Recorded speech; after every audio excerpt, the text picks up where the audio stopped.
This is Paul from the Varmints Podcast, and you are listening to California Dreaming on the Orbital Jigsaw Network. California Dreaming is brought to you by BLUBRRY. You know, there is a little bit more to making a podcast than just talking into a mic and hitting publish. You need more than that.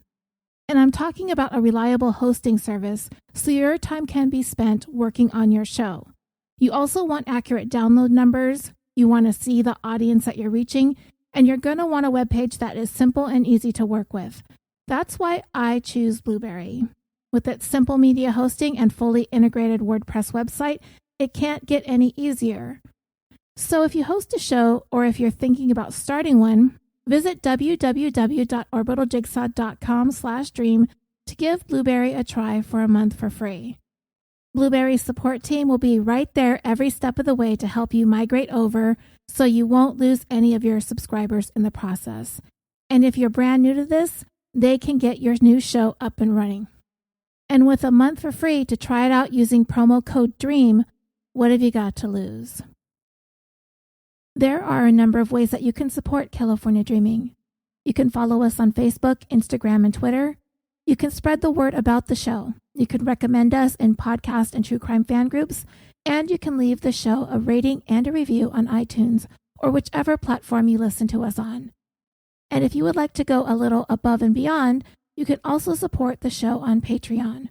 For as little as $1 a month, you can gain access to one exclusive episode per month, and there are currently more than 30 episodes that you can binge. So it's a pretty good deal for just $1. And if you're not interested in a monthly donation, you can help us with a one-time donation to the show through our PayPal using the email californiapod@gmail.com. Every little bit helps us out to keep us going, to keep us moving forward, to keep us growing, and hopefully to keep us ad-free. So thank you. Over the course of the 2.5 years that we have done this show, we've had several episodes that have involved police officers or former police officers. We've had an episode about the officers who pulled over Rodney King and subsequently put a beat down on him that was, unbeknownst to them, actually being video recorded by a bystander. We've had an episode on Christopher Dorner, the fired police officer who went on a killing spree after a failed attempt to get his job back. We had an episode entitled Little Blue Lies, where in part I discussed interrogation tactics that involved feeding a potential suspect or person of interest lies in order to elicit a reaction or possibly a confession, and how that ended up backfiring in the worst way. In that episode, officers had told a known gang member that a 16-year-old girl had identified him in a crime, and they identified her by her name, and this ultimately led the gang member to seek her out and shoot her in front of her house. When the truth was, she never named anyone. She didn't identify anybody. As a matter of fact, if she had any useful information, she had been refusing to snitch on anybody. It was a lie that the officers told the suspect, which ended up costing her her life. In episode 74, we discussed William Leisure, dubbed the dirtiest cop in LA. He had committed crimes ranging from theft, fraud, perjury, and murder, and he had been convicted of stealing yachts and orchestrating 3 hired hits, all while having been a cop on the LAPD for 17 years. Of course, there was our 4-part series on Texas death row inmate Rodney Reed, who was convicted of killing Stacey Stites. There had been strong evidence pointing to her fiancé, Giddings police officer, or former Giddings police officer, Jimmy Fennell, having possibly been responsible for her murder. Years later, Fennell himself was convicted of sexual assault and served almost 10 years in prison for it, and his career in law enforcement was effectively over. Today, of course, it is much more difficult for a police officer to be getting away with the things that these officers did, though that's not to say instances of police brutality and malfeasance don't occur. Nowadays, there is a better chance of an officer being held accountable for his or her actions due largely in part to the sheer numbers of cameras that there are out there. Cell phones, surveillance, body cams. The chance of an officer being made to take responsibility for their actions is much greater now than ever before. When an investigation begins, it's one of the first things to look for: video footage. Last June, when myself and another vehicle were hit by someone driving a Nissan Frontier, who then decided to flee the scene of the crash, when the police got there, the first thing they did was look around for cameras, which they found on the apartment unit on the corner. They talked to the person who lived there, and they were able to see the crash happen, but it wasn't at a good enough angle to pick up the license plate of the truck. Well, our case today takes place back in the 1980s, a time before video surveillance and cell phones were everywhere. Someone along the way asked me to cover the story a long time ago. I can't remember who it was, so if you're listening, make sure you message me to remind me. It's a story about a cop who took full advantage of his authority to terrorize women as they made their way up and down the stretch of highway he was responsible for patrolling. And we're going to talk about this cop in this 130th episode of California Dreaming, the tale of the California Highway Predator.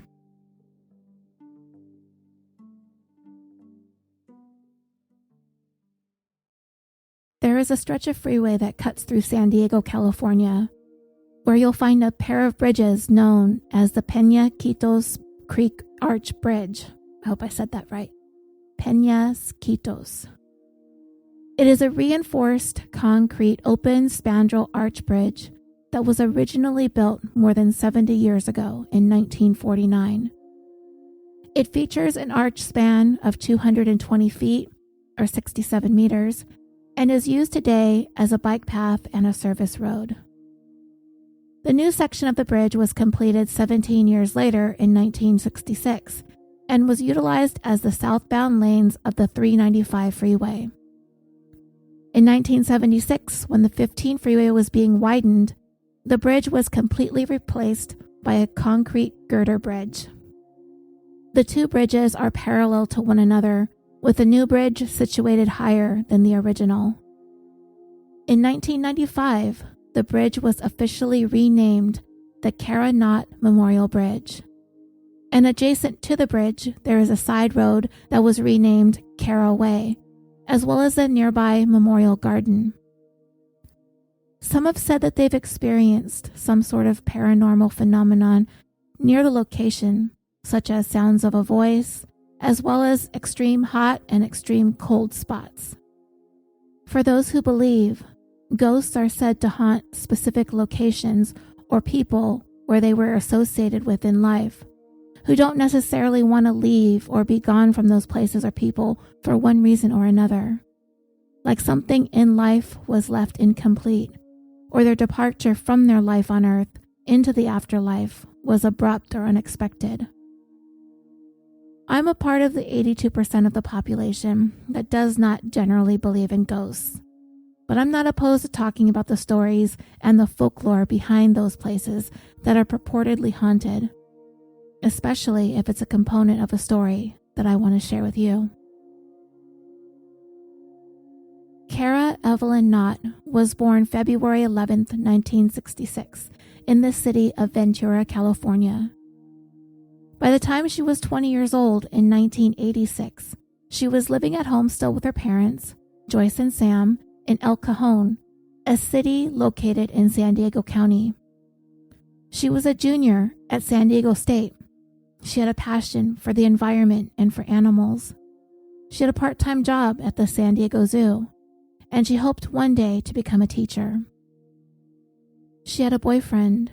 His name was Wayne Bautista, and he lived in Escondido, which is about 30 to 35 miles or 48 to 56 kilometers north of where she lived. The distance between them, as the crow flies, would have been a lot shorter than that, but in between El Cajon and Escondido sits Scripps Ranch. And the only real way to go is to take the freeways and go around the ranch itself, thereby adding several miles to the actual drive. Both Cara and Wayne were on their winter break from school, but on the day that our story takes place, Wayne had been battling with the flu, so he really wasn't feeling great. It was 2 days after Christmas that year, December 27th, 1986. Cara made the drive up to Escondido to visit Wayne. She had made a stop to make a call to her mom, Joyce, and to ask a couple of questions about what she should get for Wayne to help him feel better. What kinds of medications, what sorts of foods, things of that sort. Cara eventually made it to Wayne's and spent a few hours with him. And then at around 8 p.m. that evening, Cara called her dad, Sam, to tell him that she was headed back. A drive that should have only taken her at the most an hour, but probably less than that, 35 to 40 minutes. At night, there's probably not a lot of traffic. So when a couple hours had passed and Cara still hadn't shown back up at home, her dad's concerns started to grow. By 10 p.m., Sam started having this terrible feeling in the pit of his stomach. So he got up and he told Joyce that he was going to go look for Cara. Joyce stayed home to make phone calls. She called up Wayne to ask if he had any idea where Cara was at. He said that he had not spoken to her since she left and he didn't have a clue where she might be. So several members of Cara's family jumped in their cars to help Sam search the various stretches of freeway between Escondido and El Cajon. They spent the whole night looking for any sign of Cara or her white VW Bug. And while they were all doing that, Joyce was at home going through the phone book, making calls to all the area hospitals and to police stations to see if Cara may have been brought in. But that was a dead end too. Nobody matching Cara's description had checked in at any of the places that she called. At first light, Cara's family resumed their search of the area between El Cajon and Escondido, specifically looking for any place that might be sort of obscured or hidden from the main lanes of the freeway. They were on the 15 when they took the exit, which led to Mercy Road and the Peñasquitos Creek Arch Bridge. The underside of the bridge is very dark and desolate, with a lot of overgrown brush along the bottom of the bridge in the dry creek bed. It is not a place anyone would want to spend any amount of time at, especially at night. And because of how unnerving and eerie the area under the bridge was, the officers who patrolled the area nicknamed it the Tombs, just because of the way it appeared when you're standing there underneath the bridge looking up. Well, down in the creek bed, underneath the freeway that passed overhead, hidden from view, Cara's VW Bug was discovered parked there, abandoned. Her driver's side window was rolled down about halfway, which indicated that she may have opened it in order to speak to someone. This was December. It's winter. It's cold. And it just wasn't likely that Cara was driving with her window down. Her car keys were still in the ignition, and her handbag was on the passenger seat. The entire area was cordoned off and a search was launched.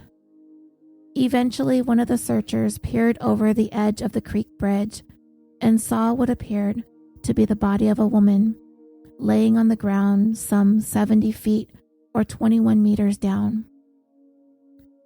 Cara's dad, Sam, who was there at the location when this woman's body was discovered, he was able to tell from the looks on the faces of the officers helping to search for his daughter that what they were going to tell him was going to be bad. Sam broke the silence and asked them if they found her, and they said yes, and that they were sorry. The case of Cara's murder was puzzling from the beginning, as there did not seem to be any real logical explanation as to why Cara would drive off the freeway towards the underside of this bridge. There is absolutely nothing down there and no reason for her to be there. Not at that time of the evening, Not really at any time of the day, to be honest, as even the most seasoned officers investigating anything that might be going on under the bridge really don't care to spend any more time than they have to themselves down there. And what added to the mystery was the fact that there did not seem to be an apparent motive for Cara having been killed.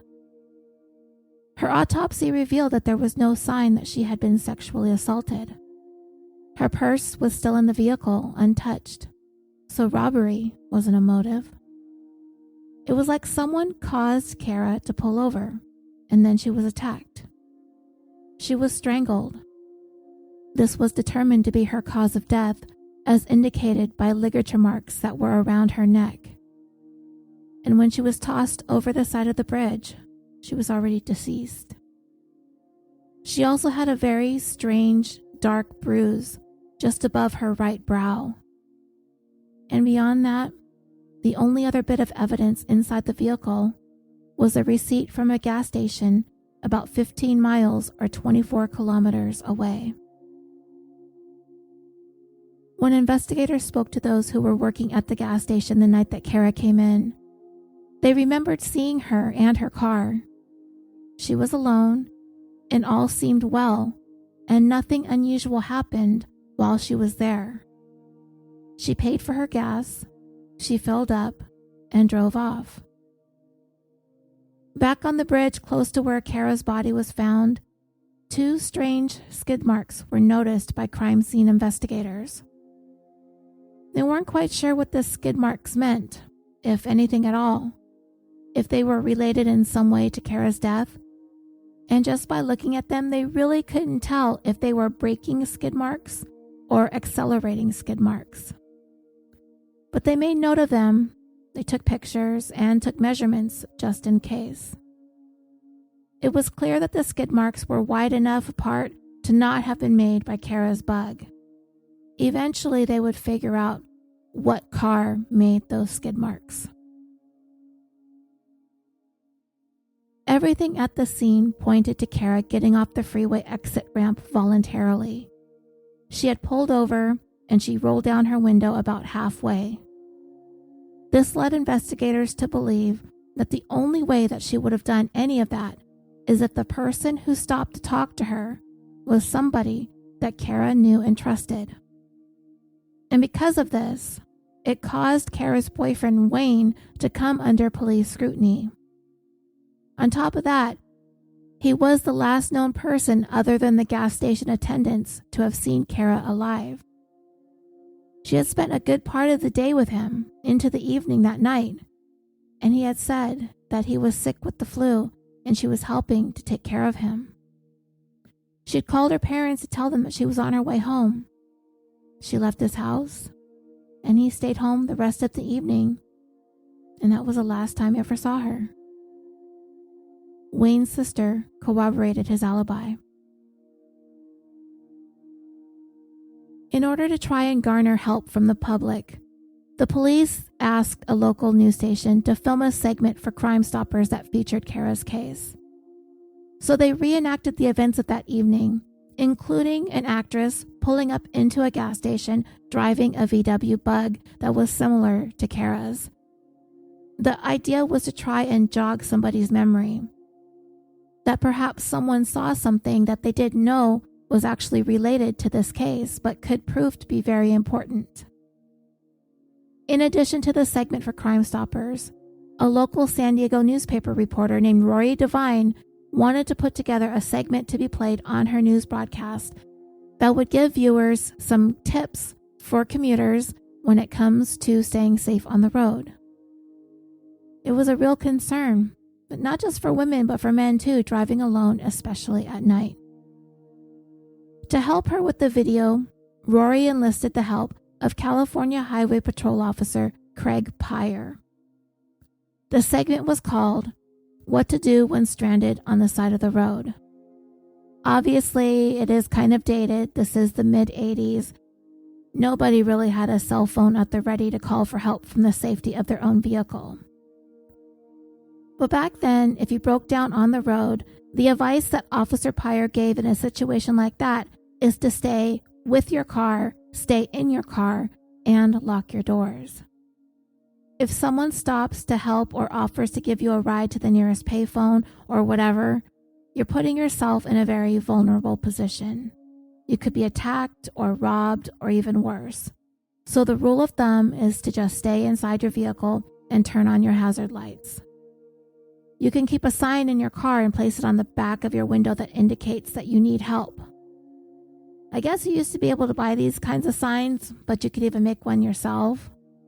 That way, if a CHP officer goes by, he or she can see that your vehicle is disabled and can summon help for you.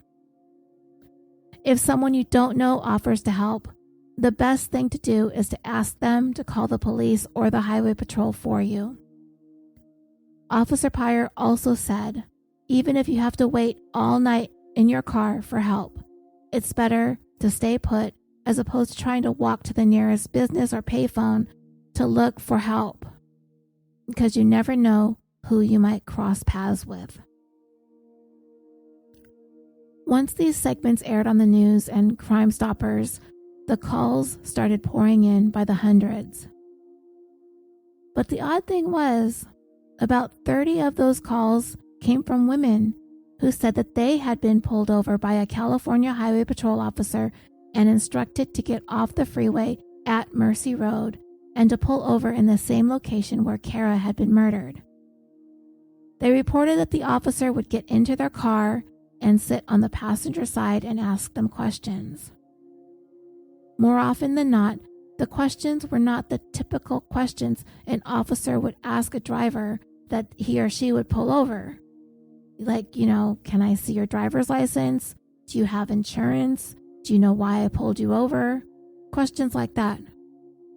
But rather, this officer was asking more personal questions. They were often sexual in nature and completely inappropriate for a traffic stop. And what do you know? Come to find out, they were reporting this officer as being Patrol Officer Craig Peyer. The same Craig Peyer who filmed those segments with Rory Devine on motorist safety, providing the public with advice as to what to do in a situation when your vehicle becomes disabled on the road or freeway at night. And it really wasn't even Peyer's first time working with the local news media on stories involving the CHP in the local San Diego area. He had always appeared to have a general concern for public safety, and not only that, while filming his most recent segment with Devine, they both shared how saddened they were regarding Cara's death. And to anyone who ever worked with Peyer, the sentiment was the same across the board. He was just a guy who truly embraced his job as an officer with the largest police force in the United States, the CHP. And he was very, very proud to wear that uniform and that badge. As it turned out, Peyer was on patrol the evening Cara was murdered. But according to his handwritten logbook, he was miles away from the scene issuing a traffic citation at the approximate time that Cara was killed. Of course, Peyer is the last person anyone investigating the case would think had anything to do with Cara's murder, but still, those dozens of phone calls from women complaining about being pulled over by him were troubling, and they needed to take a closer look at it nonetheless. So Peyer was questioned about the various allegations being made against him. But investigators, in talking with him, were quick to notice that Peyer had several scratches on his face as well as on his arm. It appeared that he had been recently in some sort of fight or altercation. However, Peyer explained that those injuries occurred back at the police station in their parking lot when he tripped and fell into a fence. And it just so happened that that occurred on the same exact evening that Cara was killed. Investigators were suspicious of Peyer's story and how he sustained those injuries. Because of the location where he parked his patrol car doesn't exactly mesh with the location of the fence that he said he fell into. Because when they looked at it, for him to have hit his forehead the way that he said he did, he would have had to have leapt several feet into the air to hit his face on it. And then when they took a closer look at Peyer's handwritten logbook, which is all written in pencil, it appeared as though he erased an original entry and wrote something different on his 9:30 p.m. entry that night, which falls into the time frame that Cara's murder was believed to have taken place, based on the time that she fueled up at the gas station and continued heading home. So the entry with the erasure looked kinda suspicious, and it was possibly a way for Peyer to develop an alibi for himself. And his lieutenant, this early on in the investigation, absolutely did not believe that Peyer had anything to do with Cara's murder. This is a trusted officer with the CHP, a veteran of 13 years. His superiors were not even going to entertain the thought. Of course, Peyer denied that he had anything to do with Cara's murder and appeared to be cooperative from the start. He was asked for the uniform that he wore the evening that Cara was killed, which he willingly turned over to investigators so it could be tested for possible traces of evidence. I will come back to the trace evidence that was uncovered in this case in a little bit. But as the investigation into Peyer continued, it started looking more and more like that he just may have had something to do with Cara's murder. And it was a fact that his colleagues and superiors were finding it more and more difficult as they got deeper into the investigation to continue to try denying it. On the night that she was killed, Cara was driving along the stretch of freeway between Escondido and El Cajon that Officer Peyer was assigned to patrol. He was in his marked CHP vehicle when it is believed that he got behind Cara, flashed on his lights, and instructed her over his loudspeaker to pull off the freeway onto the isolated area under the bridge. And it was becoming apparent that Peyer was looking more and more involved as they went along because of the flood of phone calls that came in from more than 24 women claiming Peyer had pulled him over to harass them in the same manner at the same location. Peyer had apparently expressed some sort of sexual or romantic interest in these women. Some of them reported Peyer attempting to ask them out. But when Cara encountered Peyer, something went awry, and the confrontation between the two escalated into a physical fight. The reason things intensified can only be speculated on, but it is believed that Cara may have threatened to report Peyer's inappropriate advances and actions. Then a fight ensued between the two, at which time Cara scratched at Peyer's face and arms, leaving visible marks on him.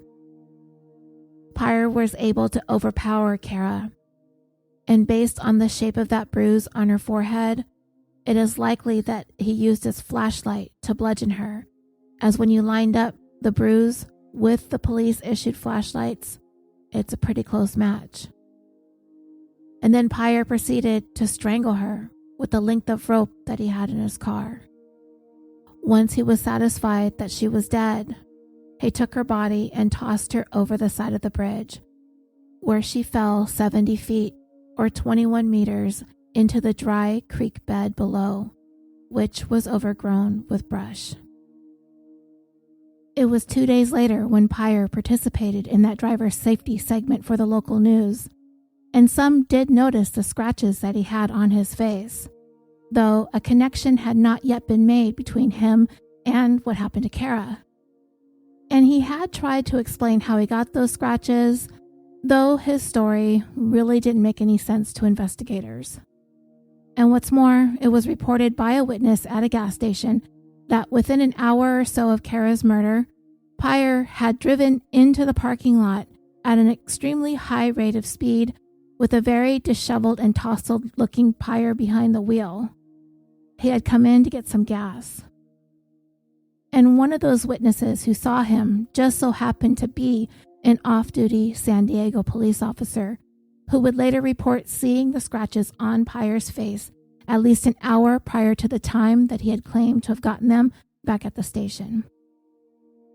And what finally had investigators looking more closely at Peyer as a suspect in the case had to do with the dozens of calls that came in from all of those women to report that they too had been pulled over by Peyer at the same freeway off-ramp as the one where Cara was killed.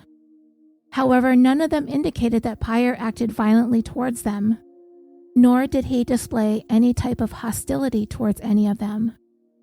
For the most part, most of the women described Peyer as friendly. However, he did cause them to feel extremely uncomfortable with his line of questioning and the manner in which he behaved towards them. Some of the women that Peyer pulled over described him as reaching over and gently caressing their hair or their shoulders, which caused them a great deal of fear and anxiety. And one of the most troubling aspects of this case is the fact that there had been numerous complaints made against Peyer before Cara's murder, but none of them were taken seriously because he had such a stellar reputation as a CHP officer. A couple more witnesses came forward with information related to Cara's case as the investigation continued and appeared more and more to be pointing towards Peyer as having been involved in her murder. One witness came forward and said that he was on the freeway in the area of the murder at the time it is believed to have taken place, and he saw a highway patrol cruiser closely following a VW Bug. The gas station attendant who was working the night Cara stopped to fill up before making the rest of the drive home saw a CHP cruiser make an abrupt U-turn as soon as Cara exited the gas station parking lot and drove away.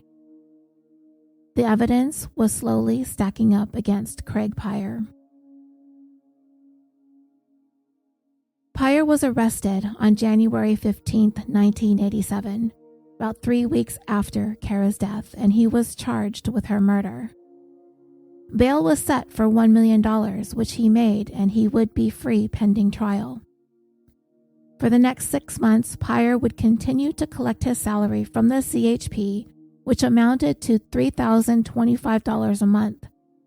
He was set to go to trial that September. However, in June, Peyer was officially fired from the CHP. But while he was on bail, still collecting his salary, he was working for some longtime friends who owned an electrical contracting firm. So he was still making money on top of his CHP salary, at least for a while. Peyer's first trial would end in a hung jury, so he would be made to face trial a second time. And the second time around, in February of 1988, the prosecutor decided it would be better to rely heavily on the trace evidence and the fibers that they believed definitively linked Peyer to Cara's murder, which Peyer, of course, is vehemently denying that he had anything to do with. Even to this day, some 33 going on 34 years later. Let's go down the list of evidence presented at trial against Craig Peyer. The jury was told about Peyer's police logbook, where it was clear that he had made an erasure and falsified the time, as well as made a number of changes to several traffic citations that he had written. And that information would be testified to by the drivers who were given the actual tickets. Those tire skid marks on the bridge above where Cara had been thrown appeared to have been made by a car that was quickly trying to leave the area, and in doing so left those marks on the pavement, and when they were measured the distance apart, it matched up exactly to an official CHP cruiser. And then there was the gas station witness who saw Peyer pulling in to fill up in a hurried manner, looking pretty messed up and disheveled. Next, there was the fiber evidence, which prosecutors said definitively linked Peyer to Cara's murder. Lifted from Cara's clothing were 3 microscopic fibers that were not really even visible to the human eye, but they were all very unique in color, texture, and appearance, that matched fibers found on Peyer's gun and on one of his boots. I'll come back to those fibers in a moment. 2 other experts provided testimony for the prosecution that fibers found on Cara and Peyer were a match. They also matched 3 fibers found on Cara's hand and on her clothing that matched fibers that were found in the California Highway Patrol uniform shoulder patches. these fibers on the CHP patches have an edge made out of a very unique gold fiber. The experts who looked at these fibers had described them as being unlike any other fiber they'd ever examined under a microscope. That it quickly became apparent that these same unique fibers had been lifted off Cara's clothing too. So when the gold fibers from Cara's clothing were compared side by side with the gold fibers from Peyer's uniform patch, they were determined to be microscopically similar. But in order to try and prove that the fibers were from the same source, they were sent to the same forensic microscopist in Chicago that examined the tiny little paintballs in the episode that we just did on Booker T. Hillary, Skip Palahniuk. And when he took a look at the fibers under high magnification, he found something distinctive about both fibers. They were both made of rayon, a manufactured fiber that can be made to feel like natural fibers such as silk or cotton. But Skip found that these fibers had not been dyed the golden color that they were, but rather the color was developed using a pigment. Well, what's the difference between a pigment and a dye? To be clear as to why this stood out and why it was important, I looked it up so I could easily explain it to all of us listening, including myself. According to the BlueBottleTree.com, the difference between pigments and dyes all comes down to a simple comparison between mud versus sugar water. Bear with me, this is a pretty good analogy. So, when you take a cup full of muddy water from a puddle, that water is brown. There is dirt and silt and mud particles all suspended in the water. And if you take that cup of water and leave it alone for a period of time without disturbing it, those particles will settle and collect at the bottom of the cup. The larger particles will settle first, and eventually the finer ones will also settle. This is called suspension. But if you take a spoonful of sugar and put it into a cup of water, the sugar will eventually dissolve completely into the water. And if you let that cup of sugar water sit with the lid on it to keep it from evaporating, no matter how long you let that water sit there, you will never get a layer of sugar particles settling to the bottom of the cup. This is called a solution. Pigments are like mud. They are finely ground particles of color which are suspended in a medium to create a paint or a color agent. Dyes are chemicals, like sugar, that are dissolved into the medium to create a paint or coloring agent. When a pigment paint is applied to, say, a piece of paper, it will lay on top of the paper, forming a coating over it. Some of the finest particles in the pigment may get stuck in between the fibers of that piece of paper, and it may stain the paper. But the particles themselves are physically bound, not chemically bound. Dyes, on the other hand, will chemically bind to paper. It's not just painted onto the surface of the paper, but rather it becomes a part of the paper itself. So the fibers that Skip Palahniuk was looking at were colored using a pigment, which, according to him, is a very outdated process. And even when they checked other officers' shoulder patches to see if they were similar in that they were dyed with a pigment, they wouldn't find any. So not only were these fibers really unique, they were really, really unique to Craig Peyer's uniform. It is very rare to find rayon fibers that are pigmented due to the fact that the process itself is so rarely used anymore. So it was clear that the fibers found on Cara and the ones found on Peyer's uniform were one and the same. Then Skip examined the pigment colors of each of the fibers, using all of the sciencey techniques that he uses to examine these things and chart them on a graph. He found that the fibers were not simply similar in pigment, but rather they were an exact match. Investigators even had Skip test some other patches from several other CHP uniforms, and none of them matched up to the fibers that came from Peyer's patches. And with that, this created a definitive physical link between Cara and Peyer. The other fibers that they found that I mentioned earlier, the ones found on his boots and on his gun, were purple in color. And when they were subjected to the same testing that the gold fibers were subjected to, they were found to be an exact match to the purple sweatpants that Cara was wearing at the time of her murder. Similar purple fibers were also found on a CHP uniform in Peyer's home, and those same purple fibers were also found on his flashlight. The search of Peyer's home also turned up no other potential source of purple fibers anywhere. And because none of Cara's blood, hair, or fibers were found inside of Peyer's vehicle or in his trunk, it is believed that in order to transport her the short distance over to the bridge from where he killed her, that he actually placed her on the hood of his vehicle and drove over there to throw her off from the bridge. Next, I want to talk about another Skip Sperber. At the time Peyer was on trial, Sperber had been a dentist in the San Diego area for more than 30 years. He was quite well known and respected, not only as a dentist, but he has also been called to testify as a forensic dentist for cases all over San Diego County, which at the time was a relatively new thing. And he was considered to be one of the leading experts in the field, which would eventually become called forensic odontology.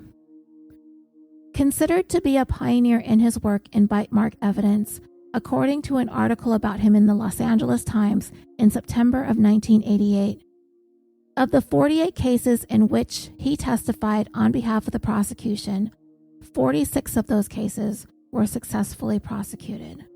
And this includes the conviction of serial killer Ted Bundy, who Sperber testified that it was him who left the bite mark impressions on the surviving victim of his attack at the Chi Omega sorority house in Tallahassee, Florida. Sperber has been involved in cases where he has been able to link teeth from discarded pieces of chewing gum, from partially eaten pieces of cheese, from a bite in an apple, and of course, bite marks left on a victim's body. But at the time, he'd also been studying the imprints of inanimate objects left on a person's skin. And when it came to Cara's case, prosecutors wanted Sperber to look at the rope found in Peyer's patrol car and compare the braided pattern of the rope to the pattern impression left on Cara's neck. When he looked at the photographs of Cara's neck and compared them to the rope, he believed that the braid patterns were identical.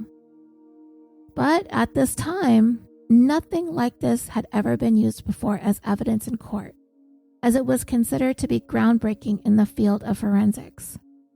And unfortunately for prosecutors trying Peyer for Cara's murder, it was a little too groundbreaking, and the judge refused to allow the evidence to be presented in court, ruling that there was not sufficient evidence that the marks in the pictures of Cara's neck could be compared to the rope. Nevertheless, back then, some 30 years ago, Sperber was pretty sure that the impressions left on the skin would be more widely accepted in the future. And at the time that he was being interviewed for that article with the Los Angeles Times, it ended with a quote from Sperber when he said, "I don't think I've made any mistakes." Well, fast forward 20 years to 2008, and Sperber has had to admit to at least one big, huge mistake. Bill Richards was convicted of his wife's 1993 murder on July 8, 1997. And the case against him relied heavily on bite mark testimony provided by Skip Sperber, who ended up recanting his testimony 15 years after the murder by stating that he had made the erroneous determination due to bad photography and angle of the pictures taken of the bite mark on the victim's skin. If you want to know more about this case with Bill Richards, I am going to put together a short episode on Patreon where we will take a closer look at it. But anyway, when it comes to the case that we're talking about today, Sperber's testimony regarding the rope impressions around Cara's neck was ruled inadmissible. If this were today, most likely the inanimate object impressions on skin would be admissible, as we've seen wound impressions and whatnot testified to by experts and matched up with objects that they believed made those impressions. Investigators also found a drop of blood on one of Cara's shoes. Of course, DNA testing was not around yet. The blood was tested and it was found to be a match with Peyer's blood type, which was, or is because he's still alive, AB negative, and is considered to be the rarest blood type, with only 0.6% of the population of the United States having that blood type. So it was a strong piece of evidence against Peyer, though not as exact as DNA. Some of Peyer's former colleagues testified that his behavior was markedly odd in the days following Cara's murder. Peyer had been incessantly inquiring about the investigation into Cara's death, wondering about the status of the case, if any suspects had been identified. And amongst those he worked with, he attempted to portray Cara's death as some sort of bizarre accident, as if the killer had made a regrettable mistake. As I said, it was only 3 weeks after Cara's murder that Peyer was arrested and charged after all those phone calls came into the tip line with various complaints about Peyer pulling numerous young women over in the location where Cara was ultimately killed. Internal Affairs had launched an investigation into the allegations, and while it was found that Peyer did stop many motorists for legitimate reasons, almost all of them were female, and most of them were driving alone. In addition to that, most of them were in Cara's same age group, and generally matched Cara's physical description. So there was certainly a pattern when it came to who Craig Peyer was pulling over. Peyer's second trial resulted in a conviction of first-degree murder, and his would be the first murder conviction committed by an on-duty CHP officer in the department's history, which at the time had been around for almost 60 years. Last August 14th, 2019, marked the 90th year since the formation of the California Highway Patrol, and today is the largest law enforcement agency in the United States. Now, there is one other CHP officer that was charged with murder before Peyer, an officer named George Gwatney. But after 2 trials and 2 deadlocked juries, the case against him was dismissed. But the FBI was like, we'll handle this, and they ended up taking over the case. They built up a case against him, tried him in federal court, and Gwatney was subsequently convicted in 1984 of the January 11, 1982 murder of 23-year-old Robin Bishop as she drove by herself from Los Angeles to Las Vegas. Gwatney, an officer with the CHP at the time, reported over his radio that he had discovered a woman's body just off the 15 freeway about 30 miles northeast of Barstow. She had been killed by a single gunshot wound to the back of her head. The autopsy revealed that she had bruises on her wrists, indicative of having been handcuffed, and she had also been raped. But anyway, that's another story for another day. Today, Craig Peyer is 69 years old and is currently housed at the California Men's Colony in San Luis Obispo, California. He has been denied parole a handful of times, most recently in 2012, at which time he was given the maximum amount of time before he could be up for parole again, which was 15 years. So Peyer will be eligible again in 2027 when he is 76 years old. The biggest issue hanging over Craig Peyer, other than the fact that he's been convicted of Cara's murder, is the fact that he has refused to take responsibility for killing her and has insisted that he did not have anything to do with her death. So if the parole board is looking for signs of remorse or regret or an apology for his crimes, they're gonna probably be waiting a long time because it is highly unlikely Peyer will ever admit to killing Cara.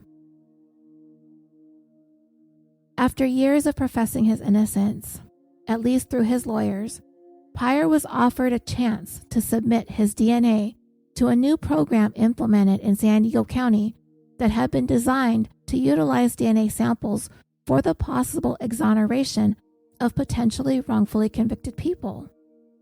But Peyer has refused to submit a DNA sample.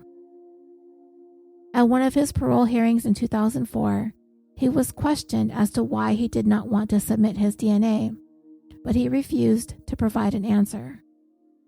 Like I said, parole was denied based largely on the fact that he's refused to express remorse for his crimes, as well as his refusal to explain his innocence, and why, when offered a chance to clear his name with DNA, that he's refused to do that too.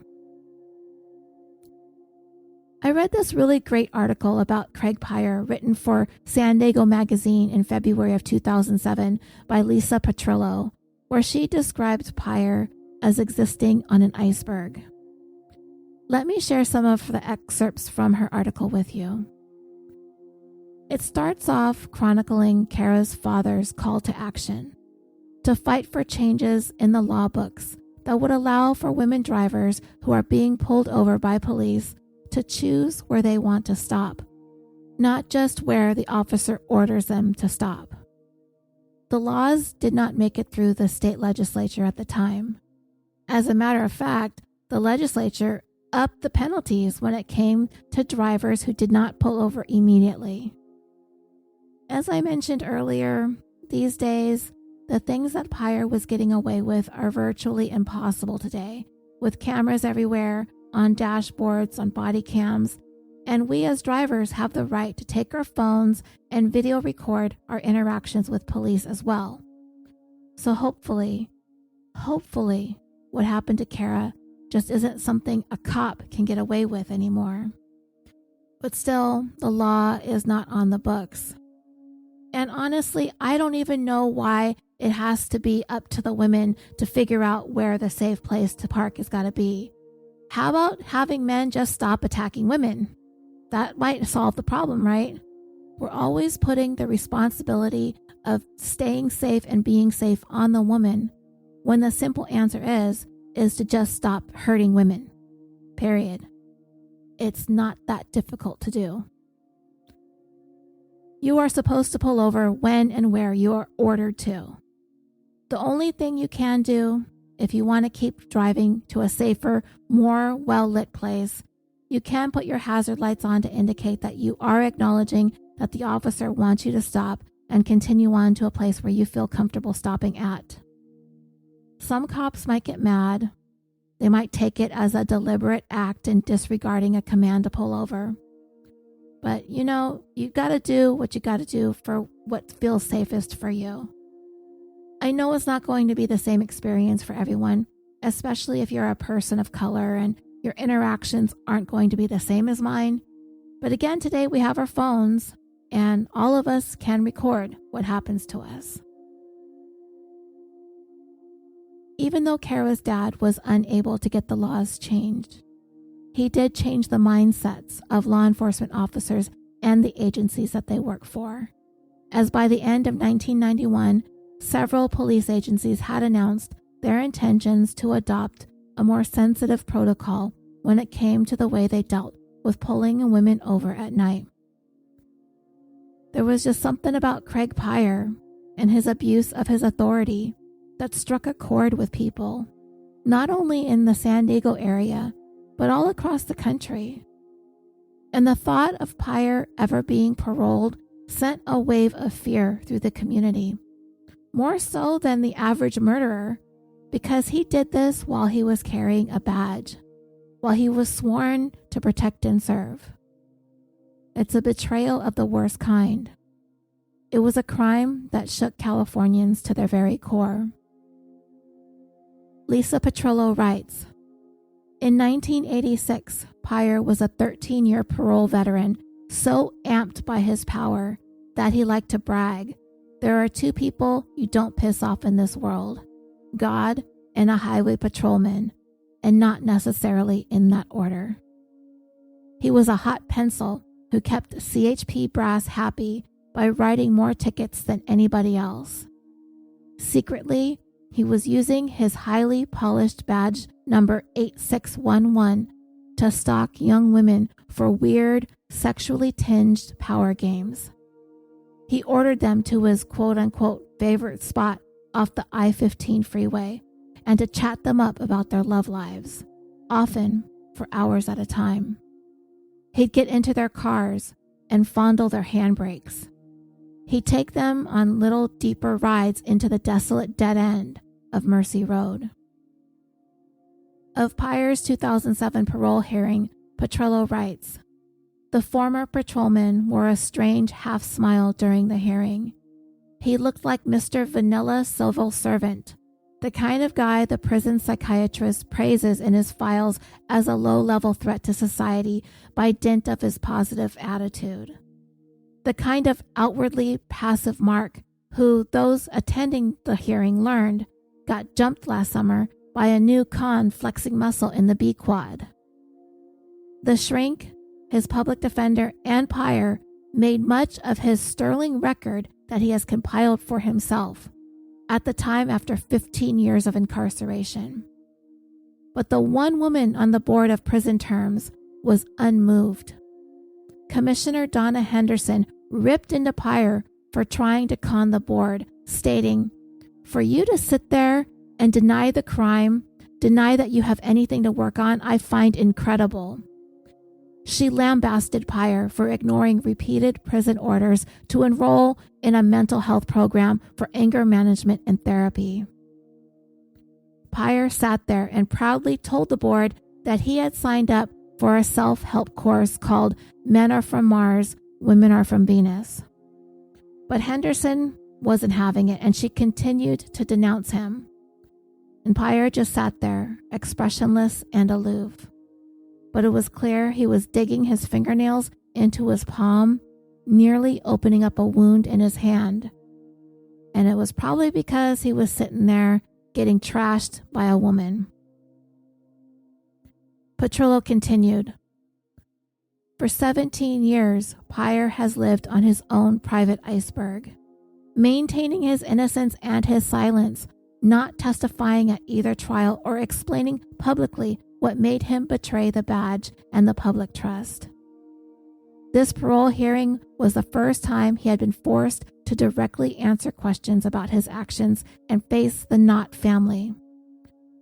Through his lawyer, Peyer maintained his right to not talk about the crime itself, though he repeatedly denied it.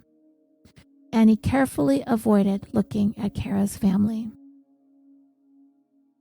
Peyer's parents, Eileen and Hal, made the drive from San Diego to San Luis Obispo just about every month to visit their son. Neither of them ever spoke to the media, and both of them died in 2010. Peyer had a third wife who he had met in 1984, Karen, and within months they had both filed for divorce and married each other.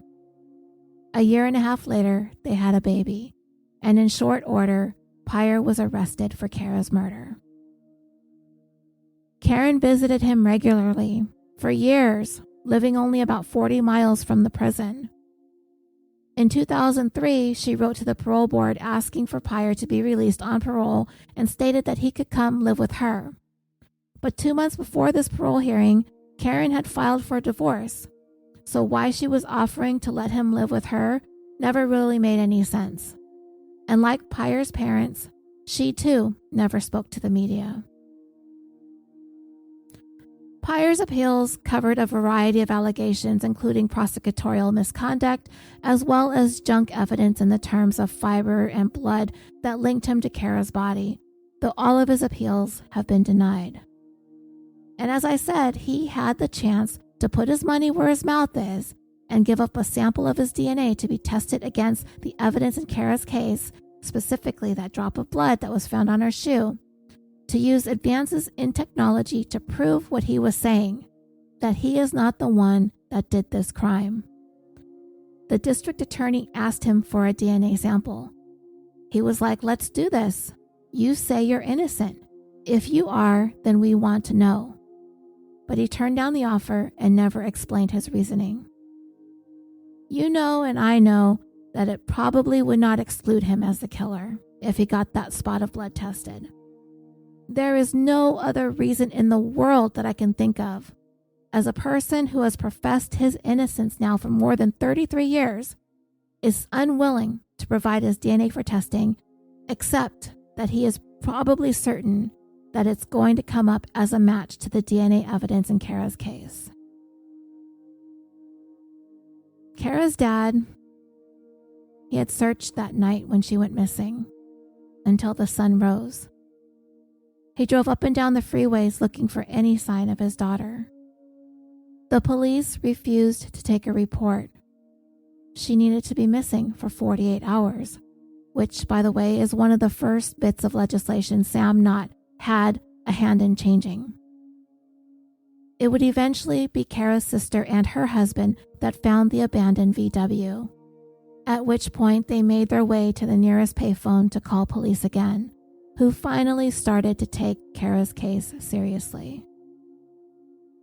Sam Knott had been jolted awake the night of Cara's death. He said it felt as though his soul felt her die.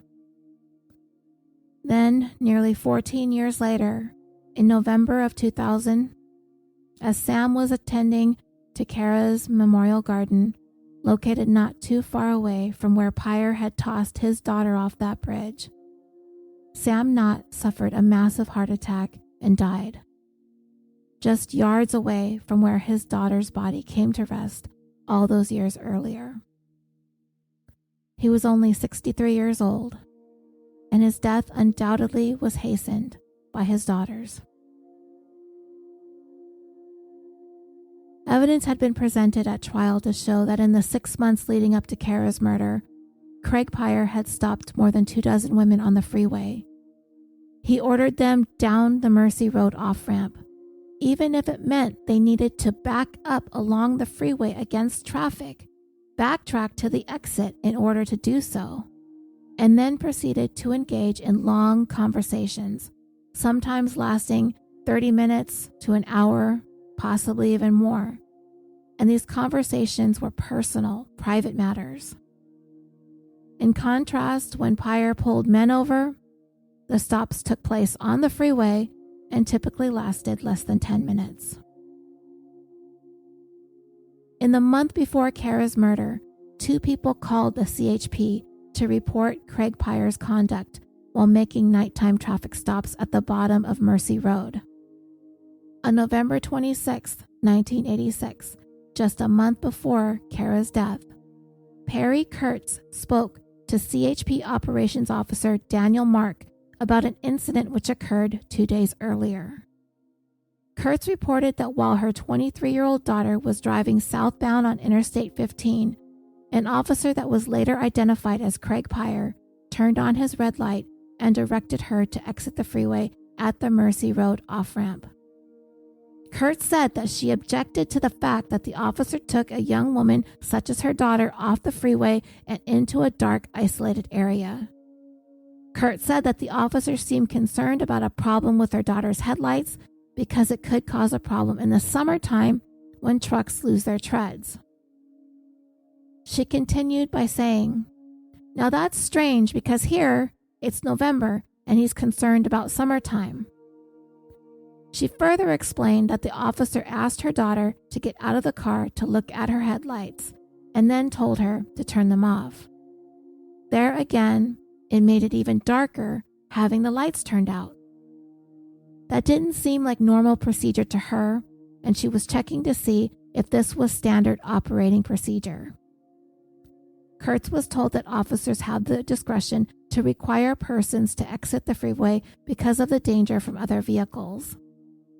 But Kurtz argued it's one thing to be on the shoulder, it's another thing to go down the exit ramp into a dark, isolated area. She was told they would find out who the officer was that night and they'd get back to her. 2 days later, Sergeant John McDonald, one of Peyer's supervisor, called Perry Kurtz back. Kurtz did make it clear that in the encounter with her daughter, he was professional and he was courteous, but she didn't like that her daughter was being taken down this dark road. She was told that Peyer was in the right, that he did a good job, and that making traffic stops off the freeway is standard operating procedure, and that it is in the best interest of safety that the procedure is as such. Kurtz was asked if she wanted to file a complaint, and she declined. Not too long afterward, during an officer briefing, Craig Peyer was actually commended for his conduct in ordering Kurtz's daughter to exit the freeway at the Mercy Road off-ramp because of the danger of stopping a vehicle on the freeway. 2 weeks later, Peyer pulled over Donna Ziegler while she was driving her VW on Interstate 15 at about 8:45 p.m. Peyer ordered Ziegler to drive down the Mercy Road off-ramp. Donna's husband was also in the car, but he was reclined low in the passenger seat. Peyer wrote Ziegler a ticket for speeding. He was very abrupt, and he left, even before making sure that Ziegler made her way out of the darkened area of the off-ramp and back onto the freeway, which made the couple upset. The next day, the husband spoke to CHP Operations Officer Robert Smith to complain about the location of Peyer's traffic stop. He told Smith that he was concerned with the procedure by which they were pulled over onto Mercy Road, which appeared to make whoever would be pulled down there very uncomfortable, and he was angered by that. Ziegler was told that it was within an officer's discretion to require motorists to exit the freeway to give them tickets. Smith tried to reassure Ziegler that basically the officer is in charge and he wouldn't put himself in a situation where he could get hurt, or you, the person in violation, could possibly get hurt either. Ziegler's call was interpreted as an inquiry as to the CHP policy on stopping motorists, and Smith had the impression that Ziegler did not want to follow up any further. Smith did not consider this call to be a complaint, nor did he notify anyone about it. There were several witnesses who testified on behalf of the defense that a CHP officer at that time had the discretion to make nighttime traffic stops of a lone woman at the bottom of Mercy Road off-ramp, even though it was dark and isolated. LAPD Chief of Police Thomas Redden testified on behalf of the state as an expert witness and explained that a stop at such a location was an accepted practice and did not violate CHP policy. He further said that officers were given the discretion to make these stops off the freeways for safety purposes. CHP officers had been killed or injured by passing motorists while the officer was making a traffic stop on the shoulder. In addition, when a traffic stop is made on the freeway, an officer's attention might stray from the violator because of a concern about the cars on the freeway. Based on his examination of the area on the freeway near Mercy Road, Redden stated that this was not a safe area to stop a vehicle. Redden further opined that under the circumstances, Sergeant McDonald's response to Kurtz was correct, and his conduct in commending Peyer for his actions with respect to Kurtz's daughter was totally appropriate. Peyer had worked as a CHP officer for 13 years. His performance reports were very good and reflected outstanding activity. He had a reputation as a very productive, efficient, effective, trustworthy, and professional officer. He was known as an officer who always responded quickly to radio calls and was considered a very aggressive, hard-working officer. He covered his beat very thoroughly, and he assisted other officers frequently. Peyer's supervisors received positive feedback from the public about his work and had selected him for several additional responsibilities, including to act as the officer in charge when a sergeant was unavailable, also to receive emergency medical training, and to serve as a public affairs officer. And part of that included making those driver safety segments with the local media a couple days after Cara's death. Sam Knott sued the state of California because to him it was clear prior to his daughter's death that Peyer was pulling over young women and doing and saying inappropriate things to them, and nobody did a damn thing about it. He won a settlement of $2.7 million. Cara's father led a crusade in memory of her life.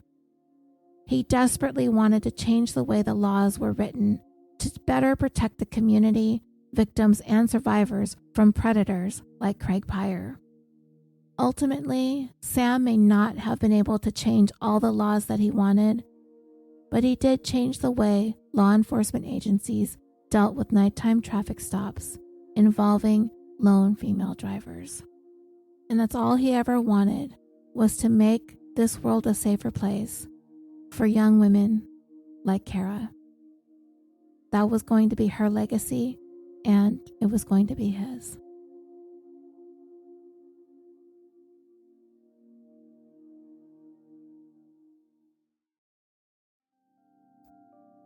And that will bring this 130th episode of California Dreaming to a close.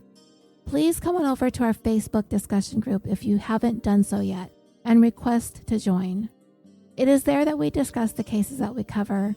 We share our thoughts and opinions, not only about our show, but any other podcast that you listen to, documentaries that you've watched, books that you'd like to share, as well as current news stories and events. We post about our pets. We post funny memes. Please come and share. You can also go over to the show's Facebook page and like that page and leave a review or a recommendation. You can also follow us on Twitter at CaliforniaPod and Instagram at CaliforniaDreamingPod.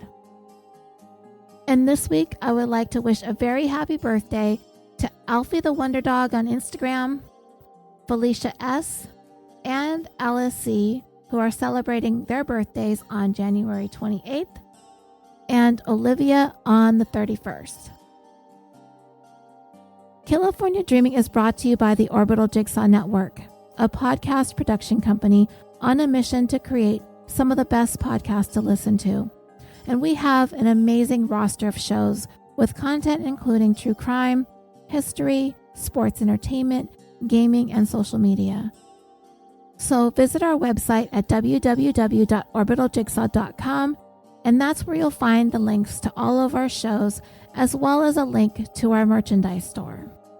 Again, that's www.orbitaljigsaw.com. Thank you all again so much for listening. I'm your host, Roseanne. Until next time, sweet dreams.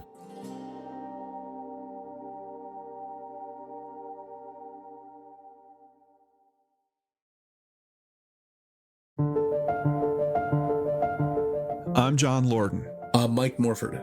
And I'm Gray Hughes. And we're here to tell you about our podcast, 3 Men and a Mystery.